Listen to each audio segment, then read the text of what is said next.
गुरु सवारे सतसंगी जनो वाहिगुरु जी का खालसा वाहिगुरु जी की फतेह। गुरु ग्रंथ साहिब महाराज जी की बाणी सुखमनी साहिब जिसका कि हर घर दे विच और हर जगह ते पाठ करके असी सारे सुख प्राप्त करने की कोशिश करते हैं। पर प्यार वालियो, पाठ करना जरूरी है पर पाठ नूं समझना, क्योंकि सतगुरु नूं सब को देखदा जेता जगत संसार, डिठे मुक्त न होवी चीचर शब्द न कीचै विचार। जिन्ना चिर सानूं ये नहीं पता लगेगा क्यों कि सतगुरु जी ने इस बाणी नूं सुखां दा मूल दस्या है। सुख दा मूल है, मेन सब तो वड्डा सुख है भगत जना के मन विश्राम। क्योंकि रहाओ की पंक्ति जिहड़ी होंदी है ना, वो होंदी है सेंट्रल आइडिया। और वेखो 24 अष्टपदियां ने और हर एक सलोक दे नाल 8 पदियां दे ये बाणी है। अज असी सारी बाणी नूं समझण की कोशिश करांगे, क्योंकि समा ऐसा चल रहा है, करोना वायरस करके असी सारे घरां विच बैठे हुए हैं और घट्टो घट्ट गुरबाणी नूं समझण की कोशिश करिए, ताकि जो मेन सुख गुरु साहब जी ने सानू बख्शिश किया वो सुख साडी जिंदगी विच प्राप्त हो सके, असी उस सुख नाल जुड़ सकीए। मैं शॉर्टकट दे विच ही, क्योंकि सारी सुखमनी साहब जी की असी विचार करनी है हौली हौली और समझण की कोशिश करनी है कि गुरु साहब जी ने सानू किहड़े सुखां की दात बख्शिश की है, किनू सतगुरु जी मेन सुख कहते हैं। सो सब तो पहला वेखो, सतगुरु जी ने गुरबाणी की आरंभता करते ही सानू ऊपर कहते एक ओंकार सतगुर प्रसाद, कि सिखा एक गल याद रखी, वो परमात्मा एक है, तेनों इधर उधर भजन की लोड़ नहीं और वह सर्व व्यापक है। भाव परमात्मा गुणा का नाम है, परमात्मा एक सिद्धांत का नाम है और वो सिद्धांत सारियां लई एक ने, उहदे विच कोई छोटा वड्डा नहीं, सारियां लई एक सिद्धांत है। पर सतगुर प्रसाद, गुर प्रसाद होंदा है गुरु की किरपा, गुणा की किरपा, ज्ञान की किरपा। हुण वेखो ज्ञान की किरपा है जे ज्ञान नूं लैना करिए ते। सो अज असी सुखमनी साहब जी के पाठ दे विच इस जानन की कोशिश करांगे कि सतगुरु जी ने सानू सब तो वड्डा मेन सुख की दिता है।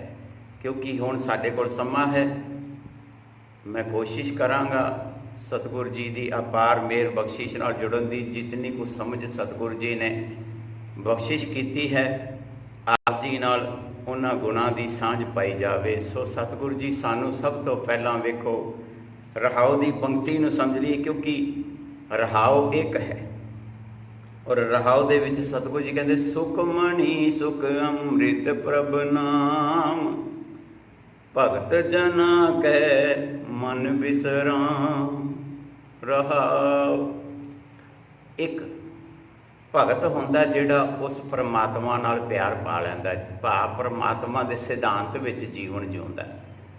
जिन्हों पता लग गया कि परमात्मा के सिद्धांत विच जीवन जिउना ही परमात्मा की बख्शिश है, सो उन्होंने कहा जाता है भगत। और भगत कोई वखरा नहीं कि चोला पा के ते वही भगत है। फिर तो सतगुरु जी साफ कहते ने माथे तिलक हथ माला बाणा, लोगन राम खिलौना जाना। जे परमात्मा नूं खिडौना समझ के रोटियां कारण पूरा तो अपनियां रोटियां नाल ही जुड़े रहे, तो वह भगत की परिभाषा नहीं। भगत की परिभाषा है जिसका मन टिक जाए, और मन नूं टिकाउणा ये सब तो वड्डा सुख है। ये सतगुरु जी सानू कह रहे हैं। वेखो मैं नहीं कह रहा, क्योंकि सतगुरु जी ने सुखमणि सुख अमृत प्रभ नाम, परमात्मा का नाम की है, परमात्मा का सिद्धांत, परमात्मा दे गुण,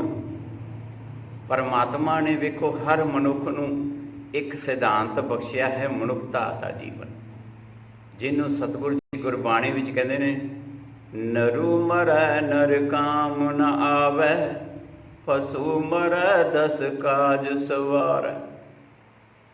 जे इंसान दे विचों इंसानियत मर गई, वो इंसान किसी काम का नहीं।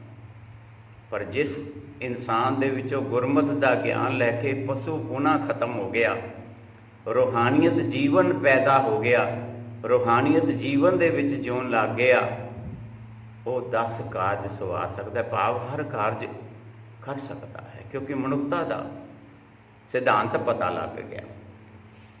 सो प्यार वालिओ, वेखो जितना चिर सानू सब तो पहला तो मनुखी जीवन नूं समझना पवेगा, जिन्हों सतगुरु जी ने साफ लफ्ज़ों में कहा, ज्यों बन फिलपा के भुए गिरै, बोहर ना लागै डार। कि जिवें पेड़ तो फल टुट जाए पक के, उस फल नूं फिर कोई पेड़ नाल जोड़ नहीं सकता, इस तरह ये मनुख जीवन, मनुखी जीवन जो सानू प्राप्त होया है ना, बड़ा अनमोल है। और प्यार वालिओ, ये जन्म मरण के चक्रां विचों सारा असी बाहर निकलना। और इसे गुरबाणी विच सानू सारे मनमुख की परिभाषा एक एक चीज़ नूं समझांगे असी, कि गुरु अर्जन साहब जी ने इस बाणी की रचना की ते किहड़ा सुख सी, उस सुख नूं लैना। पाठ करन दे नाल नाल जे किते गुरबाणी के अर्थ भी सानू आ जाण, ते दास नूं इतना भरोसा है गुरु ते कि साडा मन गुरबाणी के ज्ञान विच जुड़ जाएगा। फिर गुरबाणी पढ़न लग्या मन भटकेगा नहीं। मन क्यों भटकदा है?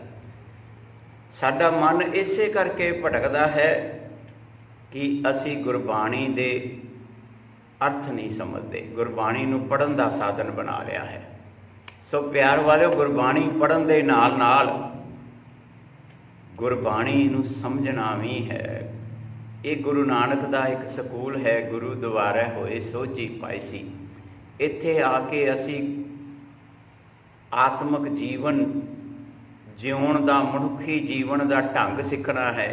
इत्थे सानू जिउण दी जांच दसी जाती है, पर अज असी सिर्फ मत्था टेकण तक सीमित रह गए हैं। गुरमत का ज्ञान साडे हिरदियां विच प्रकाश नहीं होया, ते उसका कारण एक ही है कि असी गुरु के ज्ञान तो अधूरे रह गए। सो प्यार वालिओ, गुरु के ज्ञान नूं समझना सब तो पहला जरूरी है।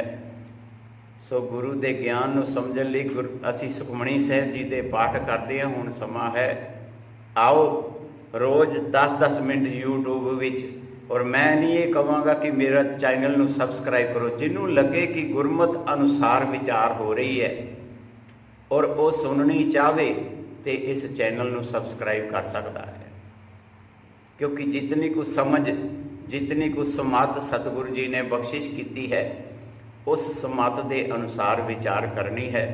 सो प्यार वालिओ, हुण असी पूरे सुखमणी साहिब जी की विचार करांगे और एक एक शब्द नूं समझण की कोशिश करते हुए अगे वधांगे।